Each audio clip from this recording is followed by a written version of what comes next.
Hello and welcome to TradeFlow Television, bringing you valuable analysis and actionable intelligence through the global commodity markets.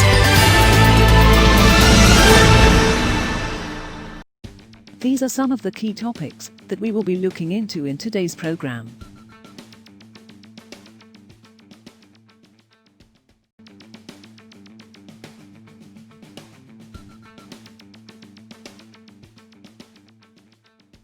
First, let's take a look at the overnight headlines which are impacting the commodity markets.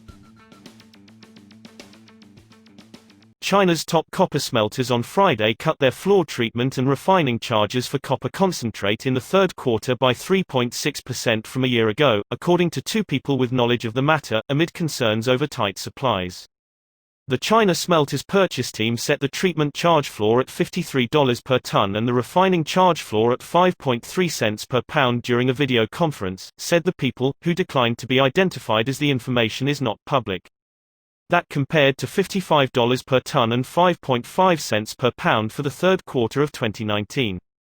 The smelters did not agree on a floor for the second quarter of this year. We will now look at the top news in the agricultural sector. Russian wheat exports will fall in July after a slow start to the harvest but will rise in later months when there will not be export quotas, IKAR and Savicon agriculture consultancies said. The world's largest wheat exporter, which competes with the European Union, Ukraine and others to supply Africa and the Middle East, began harvesting wheat late this year. Yields have been lower so far but are expected to climb. Russia's July wheat exports were expected to be 2 million tons, about 1 million ton lower than the same month a year ago, IKAR's Dmitry Rylko said. The European Union has reduced its import duty for corn to zero, from €4.65, $5.22 per ton previously, the bloc announced in its official journal on Friday. The zero tariff, effective as of Friday, will also apply to rye and sorghum imports. Next we have agricultural price moves.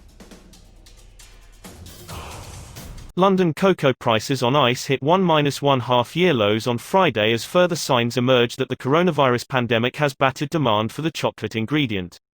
US markets were closed for the Independence Day holiday.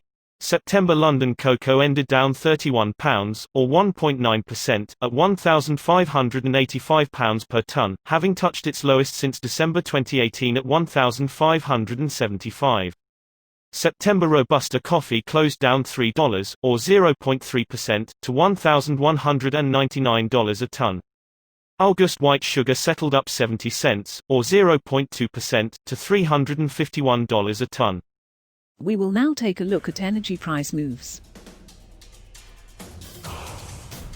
Oil fell below $43 a barrel on Friday as a resurgence of coronavirus cases raised concern that fuel demand growth could stall, although crude was still headed for a weekly gain on lower supply and wider signs of economic recovery.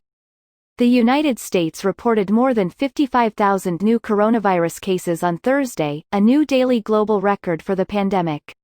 The rise in cases suggested U.S. jobs growth, which jumped in June, could suffer a setback. Brent crude was down 38 cents, or 0.9%, at $42.76 a barrel by 16:03 GMT, and U.S. West Texas Intermediate crude fell 44 cents, or 1.1%, to $40.21. Asian spot liquefied natural gas (LNG) prices were stable this week, with demand still sluggish in an oversupplied market. The average LNG price for August delivery into Northeast Asia was estimated at around $2.20 per million British thermal units, the same level as the previous week. Some Chinese buyers were on the market and there could be gas demand for air conditioning in Japan due to hot weather, but overall, buying was subdued, industry sources said. Indian buyers were quiet as there is not much capacity in Indian ports to take more cargoes, in particular during the monsoon season, an LNG trader said. Moving on to metal price moves. Copper slipped on Friday as speculators bet a rally had extended too far with demand in top consumer China likely to struggle and after new coronavirus cases in the United States hit record levels. Copper has been the top gainer on the London Metal Exchange in recent months, rebounding 40% from late March to a peak of more than 5 months on Thursday, partly on concern about supply from top producer Chile. 3-month LME copper was down 0.8% at $6,022.50 a ton by 1600 GMT after touching $6,120 on Thursday, its highest since January 22. Copper was heading for a weekly gain of about 1%, its seventh consecutive weekly rise, the longest winning streak in nearly 3 years. On to a most recent news on the financial market.